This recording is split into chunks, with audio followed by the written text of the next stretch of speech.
You know, they say money doesn't grow on trees, right? Look at that.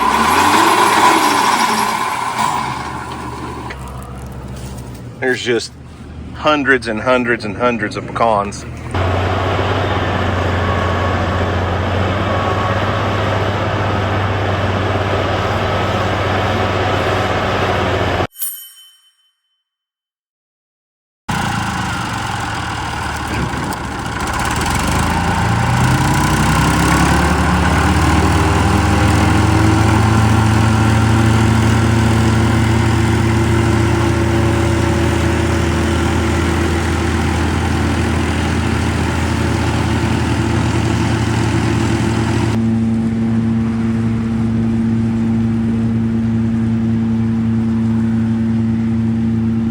Well, what's up, guys? It's Daniel from Arms Family Homestead, and I'm on a little field trip today.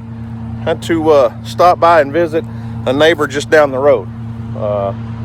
So this year, this Christmas will be our third Christmas season to partner with the Pecan family in their pecan business.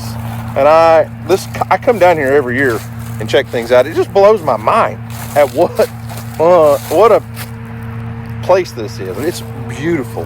I mean, I could just live out here, but it's really been a huge thing for DJ and I and our family to find other small businesses over the years to partner with and do things. And the way all this started with the Pecan family and selling pecans. So if you're not familiar, if you're new to the channel, we sell pecans labeled as Arms Family Homestead pecans for labeling purposes, but they're grown just a few miles from our house. We're 7 or 8 miles from our house, and they approached us 3 Christmases ago and said, hey, we need some help. I've got an idea. We grow some of the greatest, nicest, most amazing pecans you'll ever eat, and we're trying to find a way to sell pecans directly to the consumer and not have to do in bulk and just harvest all our pecans, take them and sell them for whatever the market's bringing. They wanted to reach customers directly, so they wanted to sponsor a video or two. And I said, well, that'll work for a little while, but I don't know if that's a good long-term plan, but we might be able to partner with you guys. And the first year, you guys blew our minds. We had no idea how many pecans we would sell. So Carl said, what do you want to do? I said, let's start off with, I think we did 3,000 1-pound bags of pecans, and they sold out in less than 24 hours. So we called them back. Took a little while to get fresh pecans bagged or harvested and dried and bagged for us. Got another, whatever it was, 2,500, 3,000 pounds, sold out in 2 days. And it blew their minds, it blew our minds, and we didn't know what we had stepped into. So 3 years later, I'm out here watching Carl harvest pecans again. So I'm not an expert when it comes to pecans, but I do know a partnership with the Pecan family like we're doing right now on these pecans is really cool, because they have an amazing farm growing a top of the line product right here in southern Oklahoma. They live and breathe this stuff. Carl lives and breathes growing pecans. He knows everything you could ever know about growing pecans. I don't know the first thing about it. We've got pecan trees on our neighbor's property that we've leased. There's probably 100 or more big mature pecan trees, but I'm not harvesting pecans myself because I don't know what this man knows. He knows pretty much everything about pecans. But we had the audience, we had the people, they had the product, and it was an amazing partnership, because I do feel like most people want to support a small farm. They want to support a local farmer. I know not everybody's local to southern Oklahoma, but when you walk into Walmart and you buy a bag of pecans, you have no idea where it came from. You don't even know if it came from the United States. And I feel like most people want to have a connection to their food. They want to know where their food comes from, and they want to support good quality people, right? Now, That one's not Carl, that's somebody else, but they've got multiple tractors out here harvesting pecan today. Pretty interesting equipment. I don't know the first thing about it, but Carl was explaining to me what they're doing today, and they're just, let me let that get by. So typically the way they harvest pecans is they come in with a big tractor, shake the trees, knock all the pecans out, and then they bring these harvesters in and pick them up. Well, over the last week or so, we've had a lot of days of 25, 30 mile per hour winds, and they don't want to back the tractor under those trees. He's fixing to go dump that, and I wanted to get that on video, and I'm going to miss it. I'll take you over there in a minute. But they don't want to back their tractor under these trees to shake because probably 20% of the pecans are already on the ground. So they're coming through and harvesting one side so that they can pick up all the pecans and not run over so many. So let me show you. You see how many pecans are laying on the ground over there? That side, they have not taken a tractor down this side. So here's, that machine comes in here and just picks all of these fresh pecans that have just fallen off the trees in the last few days. But they don't want to drive over the top of these, so they're harvesting down one side, and the ground is much cleaner on this side. It's all been picked up, and then they can shake the tree and then come back and use their harvesters and pick everything up. Here comes Carl again.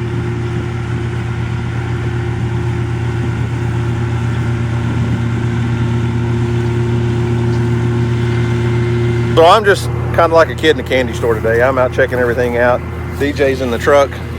She's actually talking to Mary, which is Carl's wife, because Mary's in charge of all of our other products. After Carl picks them up off the ground, we do sell raw pecans. We will have those back in stock soon, but we also do chocolate covered pecans and white chocolate covered pecans, and we're also adding another flavor this year, and that's kind of, my guess is that's probably Mary's department, so she's trying to get all that lined out with DJ. We've already got everything ordered, but she brought her some samples, I think, so maybe we got some fresh ones.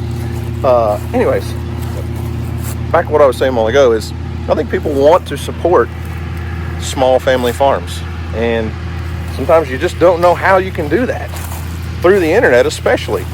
I know there's a lot of chatter right now on the internet about imported beef coming in from other countries, and the label saying product of America versus processed in America. You don't know what you're getting.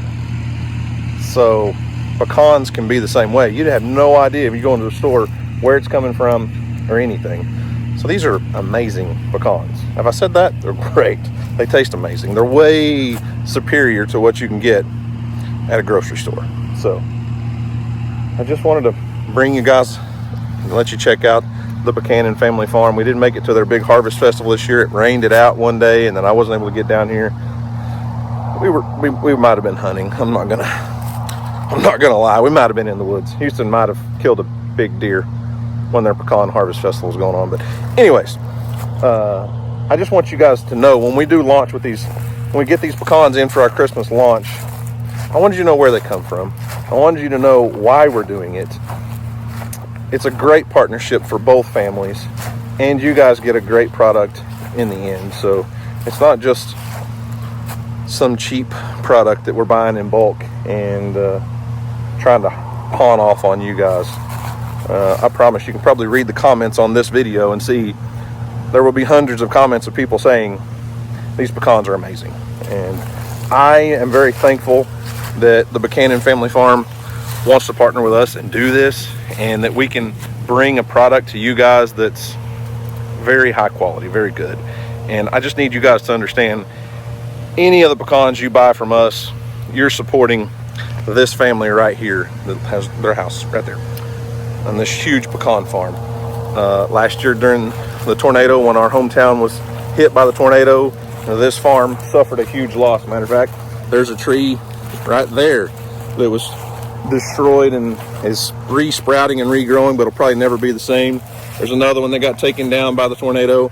I think they lost, now don't quote me on this, it was like 25% of their trees throughout different areas of the farm. I mean, there were huge swaths of trees down. So your purchase of pecans directly supports a great family, and I appreciate that.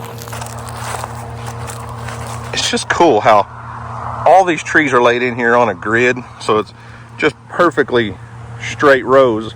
But when you turn and go at a different angle, perfectly straight rows, even at different angles. And every tree has its own little irrigation sprinkler. Carl comes out here and trims every tree. They fertilize, they manage these just like a garden in your backyard. And I know not everyone's familiar with pecans, so kind of give you a little basic idea. When they grow in these big husk on the tree. So they go all spring and summer growing, and then as it gets closer to time for them to be harvested, those husks start opening up. You can see those pecans naturally just fall out. So it'll just over time just fall. But obviously right now in this situation, they're growing these for a product to sell, so they want them all to be harvested at the same time. So that's why they come in and shake the trees and then come back behind with harvesters and pick them up. And I'm gonna show you, I missed him dumping that load of pecans into their big trailer. But the way it all works, they come out here, pick them all up, and go transfer those into another trailer, and then they'll take them to a pecan processor, get them cracked, shelled, and then they have to go through a drying phase and packaging and all that. So it takes a few weeks before they get to us as a finished product, but that's what they start out as. Oh, and I do have one more fun fact for you guys, since we're talking about this. This is a pecan. This is not a pecan. The pecan is what Grandma used to have next to her bed at night. Pecan, not a pecan. Argue if you want. That's my theory on life.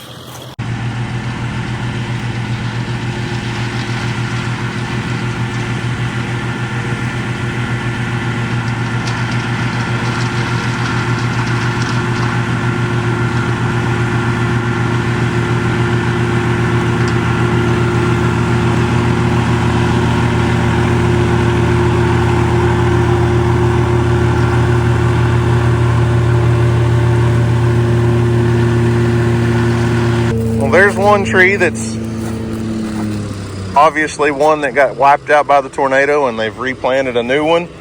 And I asked Carl one time when I was out here, how long does it take you to go from this to a tree that's big enough for you to harvest? And he said it takes 7 years before that tree will ever produce enough pecans before it's ever even worth picking up. And that's just to get it started. I think these trees, for the most part, were 7 or 8 years old when we started working with them. They had just started harvesting these, so these are like 10, 11 year old trees now. So they're starting to produce a lot of pecans and doing really well. And here's one right here, just a quick example. There's a difference in pecans. So these are what's known, well, they've got different varieties that they're growing here. I'm not going to go over all that because that's a Carl question, but these are what's commonly referred to as a paper shell. We have native pecans also in Oklahoma. Obviously, those are native trees, and they're a little smaller and much harder to shell. So the reason they call these a paper shell, because they're super thin shelled, and they taste really, really good. But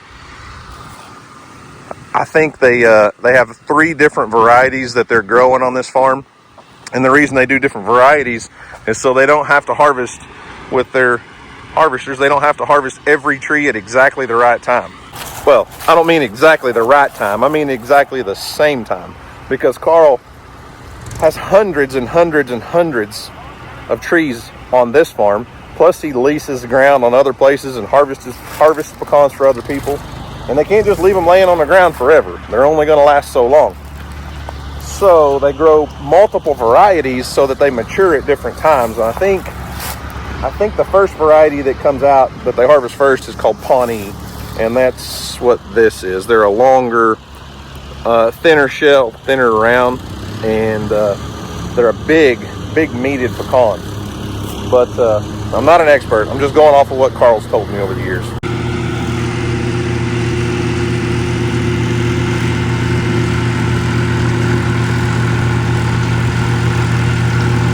It's a pretty cool machine though. One thing I like about Carl, I think if I could explain Carl to you folks, I would just say he's that good old boy. Carl's just a good old boy. Out here on old equipment, doing what he has to do to keep his farm up and running at a low cost. And by saying that, I mean he's not out here on brand new tractors with brand new equipment. Carl has plenty of breakdowns, and when it breaks down, he works on it. It's a family thing. It's a family tradition out here for these guys. And I want to say, Carl told me a few years ago, his family has been on this exact spot, this exact piece of ground for like 3 generations maybe, since before statehood, maybe something like that. Don't quote me, but this has just always been in their family, and the pecan thing is his world. So I'm going to let him do his thing. Let him specialize in what he knows best. He knows how to grow pecans. And I have the audience and the people that are looking for the product. And that's why our partnership works. And I enjoy it. So here's the shaker tractor. Now that they've picked up along the ground. Look at that.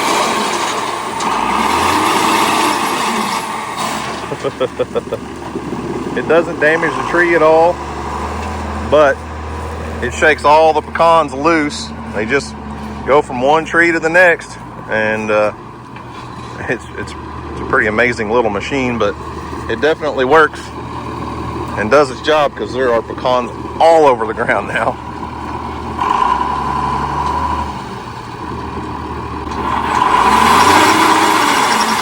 Look at that.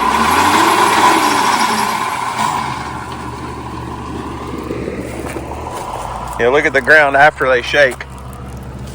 There's just hundreds and hundreds and hundreds of pecans all over the ground as they come in, and after they've cleaned up, trimmed trees, done all their work ahead of time, and now is where the money starts falling off the tree.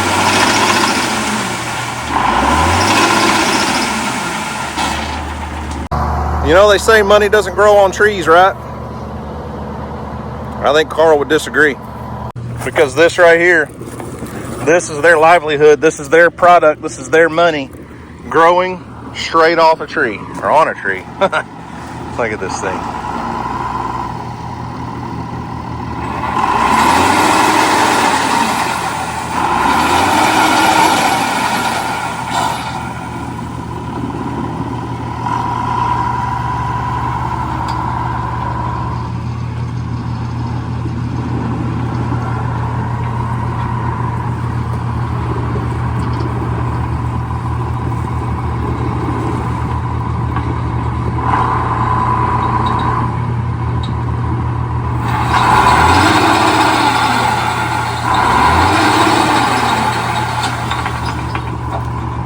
I mean, that's the job I would enjoy.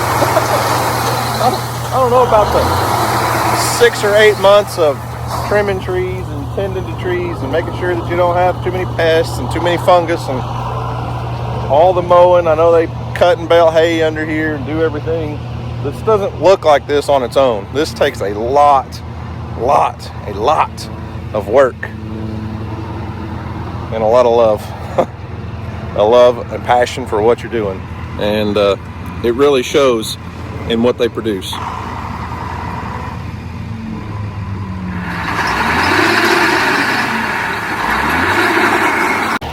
Oh, and one other thing before I forget, I was talking to Carl a little bit ago, and we were walking out through here, and he said, man, the hogs are really tearing up under the pecan trees. Obviously they're going to come in here and eat pecans, but they root up and tear up under the trees, and it makes it really rough to drive a tractor around.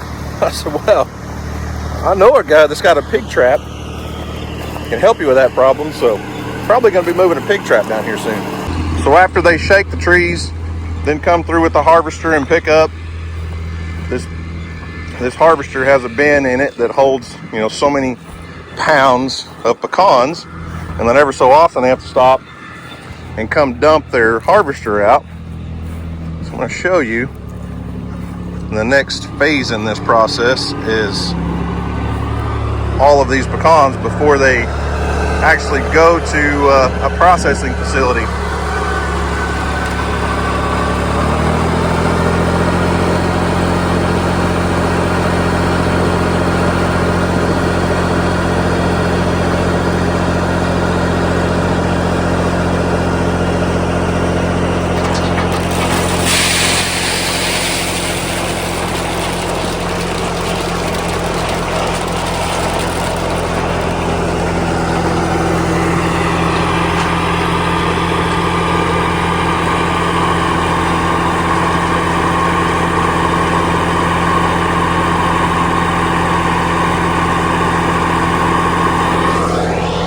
Pretty cool, isn't it? Yeah, it's a lot of pecans. Yeah. They're just getting started.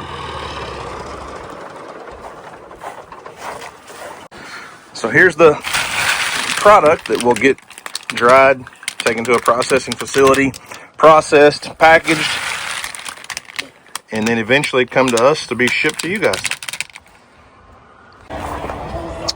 Should get you some. Should get you some samples. I did. Heard they're. I don't know where Houston put them. Heard we had to change some things up a little bit. Just a little. A little different chocolate. Here's the new. Oh yeah, big reveal. That was real suspenseful there. Well, I know. Houston just jumped in and threw them up there. We said we were going to have a new flavor of pecans this year, so they're called sandbar pecans, cinnamon and sugar. yes. You gonna give us a taste test? No, because I gotta use this. Oh, you got to have it for pictures. Yeah. What? Not this one.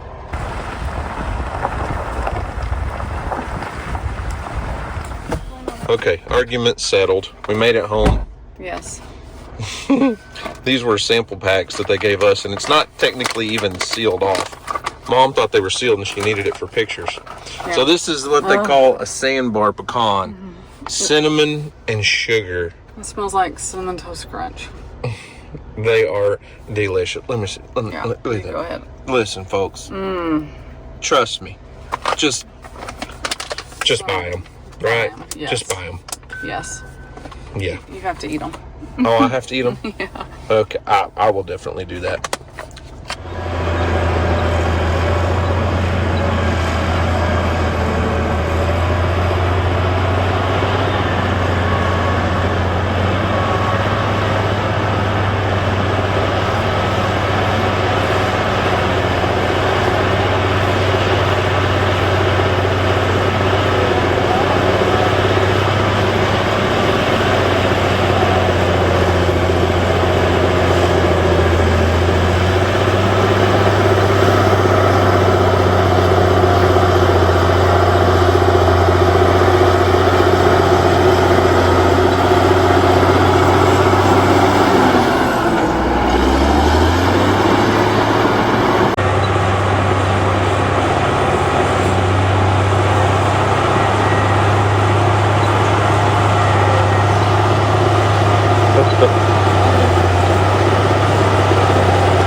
Well, I wasn't going to video anything today while we're working on the pond. We've been over here a couple hours pecking away on the pond clean out project, and I looked up and the bulldozer just about disappeared in the bottom of the pond. Now, I think he might have actually found the bottom. I'm not taking my skid steer out where he's at right now, but basically we've just been tag teaming dirt all afternoon. He comes through and he just gets a little bit and pushes it, and then I start scooping and hauling it and throwing it over the dam, and he's trying to clean out the bottom, kind of working our way. But as you can see, we're chipping away pretty good, making a pretty good dent in it. We've moved about 10 times more dirt than what we originally thought we were going to move, because this pond is getting deeper and deeper and deeper, which is not a bad thing. The only problem it creates is so much excess dirt.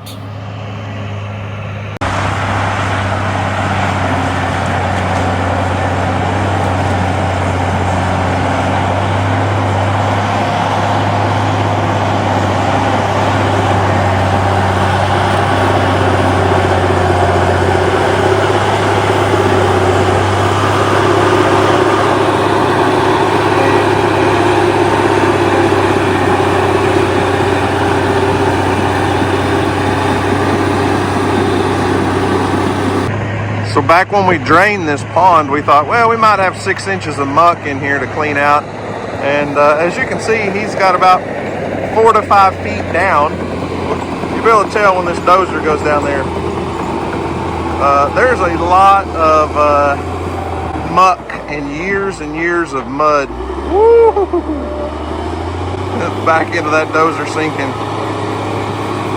It's a muddy mess for sure, but we're getting it cleaned out.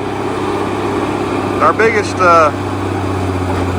issue right now is trying to figure out what to do with all the fill, all the dirt. And I've talked about that before. Obviously the pond dam used to stop, so come up, leveled off, sloped off the back, and we probably added 50 feet of fill several feet deep back there. But we can't do that all the way around the pond, obviously, because we can't build up all the sides. All of our drainage comes in from those two sides. So basically from where you see those hay bales, everything drains this direction, all this way across this pasture, and part of the big hay field that we baled this year. But, you know, there's just only so many places you can go with this stuff. But I really wish we could find somebody locally that needed a bunch of fill dirt, and we could get some dump trucks in here and just load it out, but that's really not feasible. Nobody really needs this stuff, at least not right now in the condition that it's in. But if nothing else, we're stockpiling a lot of good topsoil for the future, maybe. I don't know. He is not scared to put that dozer down in a hole, in a mud pit for sure.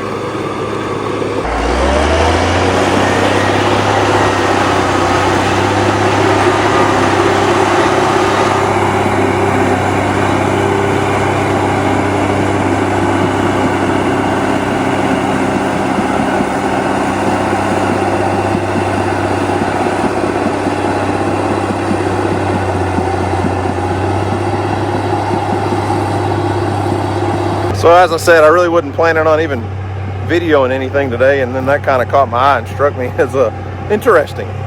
So I don't have tripods or anything to set up and get a lot, big time-lapse video or anything, but we're gonna keep pecking away, keep making a mud hole. Maybe eventually we'll turn it into a pond.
making some good progress now. We've moved a lot of dirt. It's probably been an hour and a half since the previous clip. Just kind of working out here on this big island plateau out here now, and man, there's just a lot of really soft, soupy mud. But the more we can kind of spread it out, the more it can dry. As long as it just sits there clumped up on that big flat plateau, it won't really dry out very well. So what he's doing now is just scattering it. We may not get it all moved and pushed out of here today, but the more he can spread it out, the more surface area we're creating, and the faster it'll dry. So, and I don't know if you're familiar with mud, but wet mud is much heavier than dry mud because water weighs about 8 pounds a gallon. So there's no telling how many thousands of gallons of water is locked in the mud. So the more we can get it dried out, the lighter it is to move, the easier it is to move, and the faster we can get this project done. Because it's turned into a lot bigger project than we planned on. But that's okay.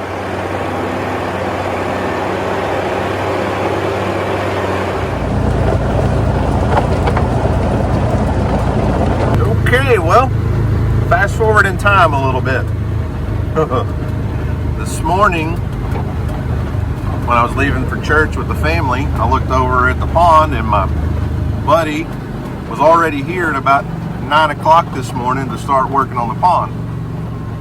So we worked all evening yesterday till, almost dark, whatever. And the plan was to come back, later on Sunday afternoon, Sunday evening and work, I thought. He got here earlier than planned. Plans changed, and that's fine. So I completely missed him today. I didn't get to help out, didn't get the video, and the pond looks a little different. There's a lot more mud, a lot more dirt out of the pond, and a lot. Oh my goodness, I haven't even really seen it all. He told me that he finished. Oh yeah, well, not finished. This is the big open flat plateau that you guys saw in the last clips is right there. It's no longer there. This, we're leaving. There's a big giant stump here. I told him just to leave the stump, but it kind of gives you a good comparison, something to see just how much mud he's taken out. I know it doesn't do it much justice. Hang on just a second. So with me standing next to it, that stump right there, it's kind of hard to tell, but is exactly almost even with the top of my head. So top of that stump, 6 foot high right now where I'm standing. That was the water line when I started pumping water out. That stump was just barely out of the water. And then this flat plateau is exactly what that whole area was before we started pushing mud. And right here, basically this track area that you're seeing is where he was pulling forward and backing up in the clips just a few minutes ago. Stay there, Earl. I don't want you getting all muddy. And that is 100% down to dry ground. And there's still a lot of really soft mud out in here that needs to be taken out. We're by no means cleaned out, by no means done. You can tell a huge difference in what this looks like and what the ground will look like versus what still has to come out. But as long as you just leave that stuff setting, it might not ever dry. It is just, it like holds moisture so well. And it was, with it being 4 to 5 feet deep, that muck would dry over and get hard on the top, but it would have taken years to dry out down 4 feet deep. And like I've told you, we weren't really planning on going this deep. You can see there's the bottom, original pond bottom, and the pond dam's way up there. We were thinking we might get an extra foot or two of depth out of this pond and not really much. But as it stands right now, we're going to have some areas in here that are, 6, 8, maybe 9 feet deep. I didn't say 6, 7. I didn't do it. Not 6, 7 feet deep. Anyways, never mind. That's a joke for the kids, I guess. But it's coming along. He's at least got everything spread out. There's mud everywhere right now, but it needs to spread out so that it can dry. And these windy days we're having really help to dry that out. And like I said, as it was just sitting there, smushed in a big pancake, it was never going to dry. So pushing it out, moving it everywhere. It looks like a mess right now. But as you can see, this part over here is, essentially complete. And then now we just got to let this dry for a few days and then push it on out. We're going to take a bunch and go over the dam over there. We can't keep going over the dam here because we don't want to kill those pecan trees. If you put too much, if you raise the soil level around those trees too much, you'll definitely kill them. So we got some area that we can go that way. And then, all of this we can take mud over, which we have been doing. You've seen that. So this thing is coming along, getting bigger, deeper. I would say every day, but really it's more like getting bigger and deeper a couple days a week.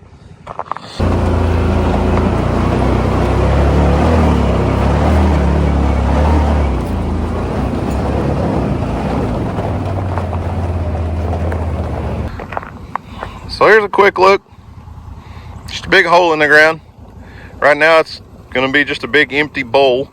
And we'll do some stuff. We'll add some things back in here, make some sort of structures and do some different things similar to what we did in the big pond. But I'm not going to put as much time and effort into this one because really this was never meant to be anything more than a livestock water pond.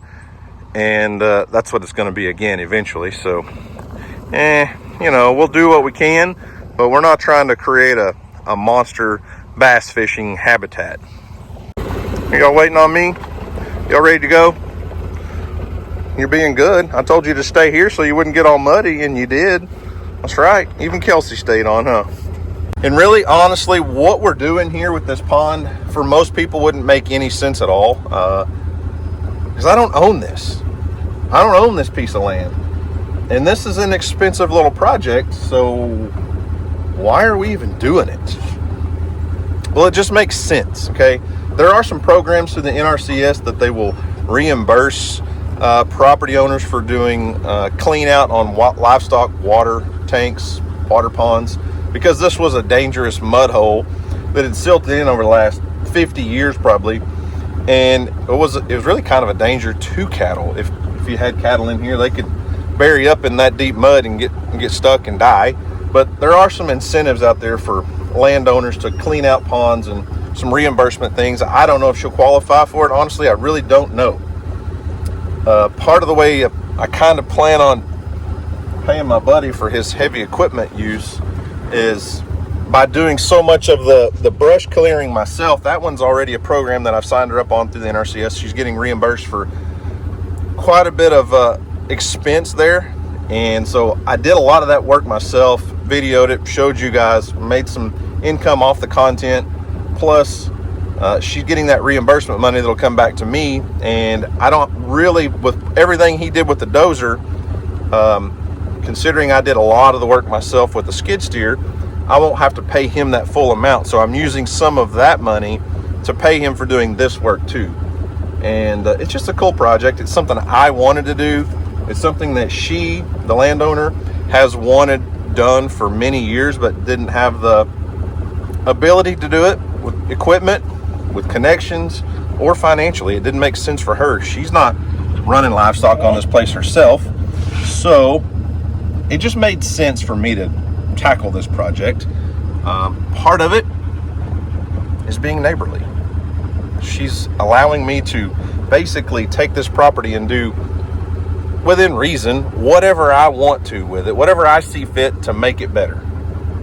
And I think this project right here will make this property much better. Now, my fear is I'm going to spend years out here improving this property and then someone swoops in and buys it out from underneath me. Not that it's for sale or anything. She's not wanting to sell it. That would be a huge fear of mine. I hope that doesn't happen. If she decides to sell it, that's on her, but I doubt that's going to happen. They've got multiple generations that could stay here for years to come. But I do enjoy just having the place right next to me that I've leased, that I kind of have somewhat control over, that we can hunt on, that we can manage, and we can do these projects. And quite honestly, I make YouTube content for a living, and a lot of that content revolves around equipment, skid steer, excavator, other people's equipment. So these projects are a place that I can go to work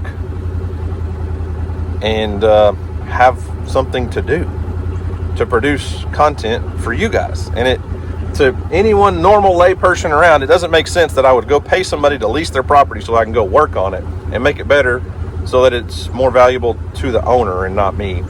But I'm in a weird, different kind of position where my income comes from these projects. So it does make sense. It makes perfect sense for me, and it works out great for my neighbor. She's happy, I'm happy, you guys are happy. Heck, even Kelsey's happy, aren't you? Huh? Okay, good talk. So anyways, I'm gonna wrap it up here, guys. We're gonna let the pond dry out for a few more days and then be back over here scooping the goop, moving some mud. So guys, remember, do something today to make somebody smile, because you never know, it just might change the world. So guys, thanks for watching. I hope you enjoyed it. You guys have a great day, and as always, we'll see you on the next video.